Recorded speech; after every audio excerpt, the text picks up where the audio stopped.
হযরত বেলাল রাদিয়াল্লাহু তাআলা আনহু নামাজের ভিতরে কেমন মনোযোগী। একদিন যুদ্ধের ময়দানে হযরত বেলাল রাদিয়াল্লাহু তাআলা আনহুর পায়ে তীর ঢুকে গেল। নবী করিম এবং তার সাহাবাগণ হযরত বেলাল রাদিয়াল্লাহু তাআলা আনহুর পা থেকে তীরটি টেনে বের করতে পারতেছেন না।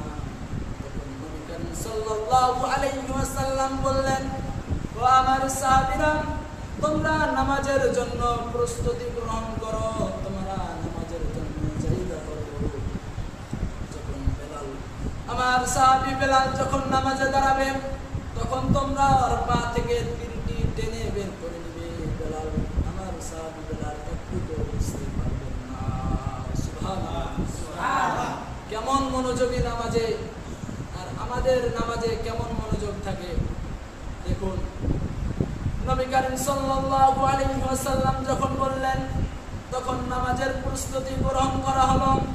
যখন হযরত বেলাল রাদিয়াল্লাহু তাআলা আনহু যখন নামাজে দাঁড়ালেন, তখন সাহাবীরা তার পা থেকে টেনে বের করে নিলেন। হযরত বেলাল রাদিয়াল্লাহু তাআলা আনহু একটুকু টের পেলেন না, একটুকু বুঝতে পারলেন না। সুবহানাল্লাহ, সুবহানাল্লাহ। তার পা থেকে তীর টেনে বের করা হলো, কিন্তু হযরত বেলাল রাদিয়াল্লাহু তাআলা আনহু কিঞ্চিত পরিমাণও বুঝতে পারলেন না।